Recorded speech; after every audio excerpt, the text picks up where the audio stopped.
Harvey ressentit une main froide se poser sur son épaule. Il la regarda lentement et il vit la main d'une femme qui devait aimer se maquiller et prendre soin d'elle. Le fantôme du futur doit être une très belle femme, pensa-t-il. Il regarda dans sa direction et il ne s'était vraiment pas trompé. Il se releva pour lui faire face et pour mieux la voir. C'était une très grande femme d'âge moyen, avec de longs cheveux aussi noirs que la nuit. Elle était tellement belle qu'il en avait eu presque le coup de foudre rien qu'en la voyant. Mais quand il se plongea dans ce regard, il y découvrit des yeux magnifiques. Mais pour une raison qu'il ne pouvait expliquer, il ressentit également une immense peur, telle qu'il ne l'avait jamais connue.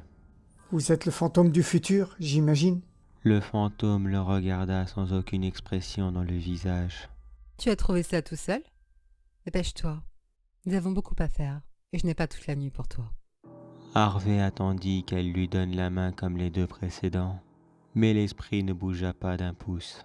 Harvey comprit qu'elle ne serait pas aussi amicale que ses collègues, et qu'il allait devoir faire tous les premiers pas, si il voulait continuer cette aventure. Il lui attrapa donc le bras, et ils partirent. Pendant ce court voyage, il découvrit une nouvelle ambiance, mais celle-ci était sombre, froide, même très effrayante, comme si qu'il ressentait le regard de centaines de personnes, le regardant avancer dans la rue et le critiquant au passage, et pour certains en cherchant à lui faire du mal. Il ferma les yeux rapidement et espéra que tout cela se termine au plus vite. Ils atterrirent dans une petite maison qu'Harvey n'avait encore jamais vue. Il regarda autour de lui et il chercha à reconnaître cet endroit du regard qui pourtant ne lui disait strictement rien. Ne trouvant rien, il demanda au fantôme. Où sommes-nous? Dans la maison de ton frère, 1 an plus tard. Il a reçu une lettre de vos parents pour lui expliquer qu'à la base, vous étiez 3.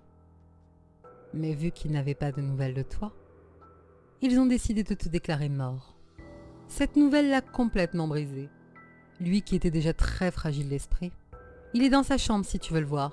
Tu as tout ton temps. Il ne sera trouvé que dans une semaine. Harvey courut dans la chambre en imaginant le pire, et il le retrouva pendu au-dessus de son lit. J'avais choisi de ne pas aller lui parler, car il n'avait pas besoin de quelqu'un comme moi dans sa vie. Si j'avais été le voir au moins une fois pour m'excuser et tout lui expliquer, il serait encore là. Même si je n'ai pas écrit cette lettre, c'est comme si je l'avais tué moi-même. Je ne connais même pas son nom. Il sortit de la chambre, les yeux remplis de larmes. Il comprit alors que même en cherchant à prendre de bonnes décisions, il aurait toujours tort. Il attrapa le fantôme et lui dit « Continuons, s'il vous plaît. Je n'ai plus rien à faire ici. » Continuons. Et ton frère s'appelait Kevin. Ils avancèrent en direction de la porte d'entrée et il sortit de la maison. Ils atterrirent dans la gare, la même où il y retrouvait les prostituées le soir. Le lieu était en plein travaux de reconstruction. Il vit quelques chefs de chantier qui prévoyaient les futurs travaux d'après les fêtes. Harvey se rapprocha du groupe afin d'entendre la conversation et de savoir ce qui s'était passé dans la gare. Quand une femme en sortit et dit aux autres « Je suis bien contente de ne pas avoir été là pour voir la scène. Un train qui déraille juste devant la gare et qui entre en détruisant tout sur son passage. Le bâtiment a eu de la chance de ne pas s'effondrer sur lui-même, mais on ne peut pas dire pareil pour les passagers du train et tous ceux qui l'attendaient. Ça fait combien de morts en tout? 200, 250? Sûrement plus, je n'ai pas les chiffres. » Harvey était complètement horrifié d'entendre ça. Lui qui faisait un tour presque tous les jours dans cette gare, lui aussi aurait pu finir au milieu des victimes. Je pense à ça. Peut-être qu'elle n'en fait pas partie. Vite, esprit, je dois aller voir quelqu'un. Je sais. C'était justement notre prochaine destination. Il avait peur de découvrir le pire. Lui et le fantôme repassèrent par la même porte et ils atterrirent dans un cimetière. Une fine couche de neige recouvrait le lieu et quelques personnes se trouvaient ici et là à recouvrir de fleurs les tombes de leurs défunts proches. Tous étaient morts il y a 1 an, dans l'accident de la gare. Harvey passa rapidement les tombes de vue, et il vit au loin le groupe de jeunes filles qu'il connaissait très bien. Elles étaient tous debout, autour de la même tombe, afin d'y poser plusieurs bouquets de fleurs. Elles étaient toutes là, sauf Bobby. Il se mit à son tour au-dessus de la tombe, et il vit dans un cadre la photo de la jeune femme. Il resta bloqué là pendant plusieurs minutes, à regarder la tombe dans tous ses détails. Le fantôme s'approcha de lui afin de continuer le voyage. Julie Noël. Elle avait un si joli nom. Je ne lui avais jamais demandé. J'avoue que je l'appréciais vraiment beaucoup. Sûrement même plus que ça. Je suis dégoûté de moi-même, de lire son nom sur sa tombe. Si j'avais été moins bête, peut-être que ça se serait passé autrement. J'ai vraiment tout perdu. Je ne vois pas ce qu'il peut arriver de pire maintenant. Il reste une petite chose à voir. Allez, qu'on en finisse. Ils avancèrent en direction d'un caveau, et ils y entrèrent. Ils atterrirent dans une grande salle d'observation. La grande salle était remplie de plusieurs sièges accolés sur les murs, et d'une deuxième rangée dans le milieu. Au milieu s'y trouvait une grande chaise électrique, et une grande vitre séparait la salle en deux, afin que les spectateurs restent en sécurité. Car oui, ils étaient venus très nombreux pour assister au macabre spectacle. Qui va être exécuté? Le fantôme lui fit signe de regarder. La porte s'ouvrit et 2 hommes en uniforme en sortirent. Un autre homme les suivit. Il était enchaîné et cagoulé. L'inconnu suivèrent ces 2 hommes. Ils avancèrent jusqu'à la chaise et les gardes commencèrent à l'installer dessus. Une fois qu'il fut prêt, un 4e homme entra à son tour et il se plaça devant le condamné pour lui dire: Monsieur Harvey Scout, vous avez été accusé des meurtres de 56 personnes, le vol d'une somme d'argent colossale et le viol de plusieurs dizaines de femmes. Après avoir reconnu les faits et plaidé coupable, la Cour ne vous autorise aucune remise de peine et vous condamne à être électrocuté jusqu'à ce que mort s'ensuive. Avez-vous des derniers mots à dire avant la condamnation ? Le Harvey du futur regarda en direction de celui du présent, qui se sentait complètement impuissant face à sa propre mort. Pouvait-il réellement le voir? Harvey commença à avoir peur de cette représentation de lui-même complètement monstrueuse et qui le dévisageait de plus en plus du regard. Puis, le Harvey du futur dit dans sa direction: Va te faire foutre, pauvre merde! Commencez. Le fantôme dit à Harvey, qui était complètement paralysé sur place. Pas besoin d'en voir plus. Je te ramène chez toi. Elle attrapa Harvey par l'épaule et en un instant, il réapparut chez lui. Harvey tomba sur le sol, complètement détruit par les dernières choses qu'il venait de voir. Le fantôme lui dit alors: Ma mission est terminée. Maintenant, c'est à toi de changer. Vous ne pouvez vraiment pas m'aider? Vous ou les autres esprits? Tu es seul maître de ton destin, Harvey. Ne le gâche pas en continuant toutes tes conneries. Mais reprends-toi et fais ce qu'il te semblera le mieux. Si tu arrives, plus d'une vie seront sauvées. Elle disparut d'un coup. Harvey regarda l'heure sur son téléphone. Il était 8 heures, le 25 décembre. Il attrapa l'un des coussins de son canapé et l'ouvrit en 2 pour sortir ses économies. Il compta rapidement ce qu'il avait réussi à mettre de côté depuis qu'il s'était enfui de chez ses parents. Il fut surpris de lui-même de découvrir qu'il avait réussi à mettre plus de 12 000 € de côté. Il divisa la somme en 2, attrapa rapidement son manteau et fit la sortie la plus importante de sa vie. Mais juste avant de sortir, il attrapa aussi les lunettes de Lionel et les mit dans sa poche en se disant: Si je dois faire quelque chose de bien aujourd'hui, je veux que tu sois avec moi, mon vieil ami. Il sortit de chez lui en courant et prit la direction du parc, où il y avait croisé son frère à plusieurs reprises, en espérant bien sûr d'avoir la chance de pouvoir à nouveau le voir ce matin. Le parc était recouvert de neige et la température y était glaciale. Il attendit discrètement pour ne pas être vu. Il craignait de lui faire peur s'il le voyait le premier. Alors il attendit comme cela pendant plus d'1 heure. Pour se passer le temps, Il regardait de loin les couples qui se promenaient en amoureux et les enfants qui inauguraient dans la poudreuse les cadeaux de Noël qu'il venait de recevoir ce matin même. Il ne put s'empêcher de s'imaginer à leur place, en amoureux accompagné de Julie, ou un enfant jouant avec ses deux frères, qu'il n'aura jamais eu la chance de connaître. Il sortit rapidement de ses pensées en voyant une silhouette venir dans sa direction. Il resta caché jusqu'à être sûr qu'il s'agissait bien de lui. Et ce matin, la chance lui sourit. Car oui, c'était bien son frère qui arrivait.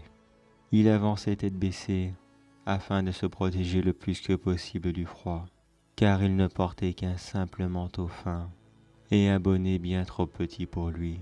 Il avança jusqu'au niveau d'Harvey qui lui dit « Excusez-moi, pardon de vous déranger. » Le jeune homme fut surpris et voulut courir loin d'ici. Mais de toute façon, courir dans la neige n'est pas la chose la plus facile à faire. Je viens de la part de votre frère. Oui, vous avez un frère. En fait, vous en aviez deux, un grand et un petit. Mais, désolé de vous l'apprendre, votre petit frère est décédé il y a plusieurs années. Vos parents vous ont gardé séparés pour être sûrs de réussir à vous dominer totalement. Mais comme vous le savez, ils ne peuvent plus rien contre vous. Votre grand frère me fait vous dire qu'il est vraiment désolé de ne pas pouvoir venir vous rencontrer. Il a dû partir à l'étranger pour son travail, et il ne pourra plus revenir. Mais pour vous aider, il tient à vous aider financièrement, avec cette petite somme d'argent et tous ses vœux de bonheur pour réussir dans votre vie. Le jeune homme prit l'argent avec beaucoup de timidité et lâcha un très discret « merci ». Si vos parents vous appellent, n'oubliez pas qu'ils ne sont plus rien maintenant et que vous êtes, à vous seul, bien plus fort que de réunis. Continuez à vous battre dans la vie, pour vous et pour votre jeune frère, qui n'aura jamais eu la chance de pouvoir vivre la sienne. Bon courage pour la suite et joyeux Noël à vous. Il se retourna et prit la direction de la gare. Il entendit de loin son frère lui chuchoter « Merci et à vous aussi ». Mais il ne se retourna pas, de peur de changer d'avis et de lui raconter toute la vérité.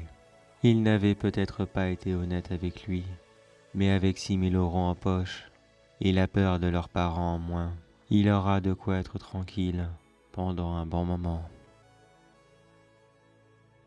Il arriva à la gare plusieurs minutes après.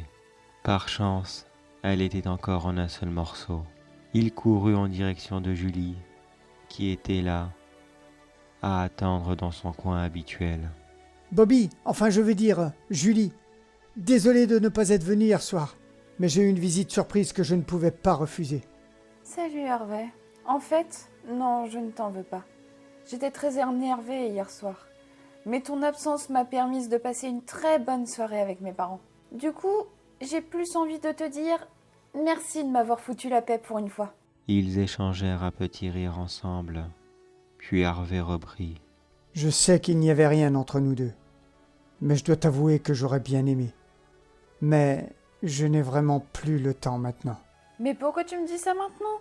Après tout ce temps passé ensemble, je n'aurais pas refusé un dîner en tête-à-tête, et même maintenant. Désolé, mais je ne peux plus. Je dois partir loin d'ici pour toujours. Mais avant, tiens, ce sont les restes de mes économies. Je n'en aurai plus besoin. Avec ça et l'argent que tu as mis de côté, tu vas pouvoir reprendre tes études là où tu les avais laissées et avoir une meilleure vie. Je ne peux pas accepter. C'est beaucoup trop. Mais si, j'insiste. La seule chose que je te demanderai en retour, c'est de faire la connaissance de quelqu'un. Un ami à toi? Oui et non. Il travaille dans un petit restaurant en face du parc. Il s'appelle Kevin. Il n'est pas très bavard. Il a eu une enfance très difficile et il manque d'assurance. Mais c'est un bosseur qui est toujours prêt pour essayer de réussir dans la vie. Ne lui dis pas que tu viens de ma part, mais crois-moi, c'est un bon gars. Promis, j'irai lui rendre visite. Mais toi, où vas-tu maintenant? Quelque part où j'espère ne jamais t'y voir. Pas que je ne veux plus te revoir, mais on ne peut pas faire pire dans le monde. Pourquoi y vas-tu? Je n'ai pas le choix. Harvey regarda l'écran des arrivées des trains et il vit que le seul de la journée devait arriver dans 5 minutes. Je dois partir maintenant. Adieu Julie. Bon courage et joyeux Noël. À toi aussi, Harvey. J'y pense. À quoi ressemble ton ami? Il me ressemble beaucoup. Tu ne pourras pas te tromper dès que tu le verras. Harvey sortit de la gare et il marcha en direction du chemin de rail. Il marcha rapidement sur plusieurs dizaines de mètres jusqu'à ce qu'il vit le train arriver dans sa direction. Il se mit sur le chemin de rail et continua à avancer droit devant lui. Le conducteur de train commença à faire des signes et à ralentir en le voyant arriver droit devant lui. Il voulait lui faire comprendre qu'il devait partir, mais Harvey voulait être sûr que le train arrive très lentement dans la gare et qu'il ne déraille pas comme prévu. Il baissa donc la tête pour ne pas avoir envie de s'enfuir, et il vit les lunettes de Lionel qui dépassaient encore de sa poche. Quelque chose lui dit qu'il devait les mettre avant son départ. Il les mit et il vit Lionel marcher à côté de lui. Ils se regardèrent et Lionel lui dit « Tu as fait ton choix, mon ami. J'aurais préféré que tu ne me rejoignes pas, mais si tu penses que c'est la meilleure chose à faire, alors au moins l'éternité sera moins longue pour nous deux. » Le train percuta Harvey, qui mourut sur le coup. Ses côtes se brisa, sa nuque se romput, et plus aucune autre partie de lui ne tenait encore debout. Le train s'arrêta quelques mètres avant la gare, et la première chose que vit le conducteur en sortant, c'étaient les dernières rails qui étaient très endommagées à cause du grand froid et qui n'auraient sûrement pas supporté son passage. Tout le monde était en panique dans la gare, et ils cherchaient tous à savoir si le mystérieux sauveur était blessé ou s'il avait même survécu. Mais la grande question que plusieurs s'étaient posée, qui était cet homme? Un simple suicidaire déprimé ou un véritable héros de Noël? De son côté, Harvey n'avait pas bougé. Il était encore là, debout aux côtés de Lionel, mais dans le même état que lui. Les deux amis s'étant retrouvés dans la mort, Lionel lui dit « On doit y aller. Ils nous attendent, et crois-moi qu'ils sont ravis de nous attendre. » De toute façon, j'y étais destiné.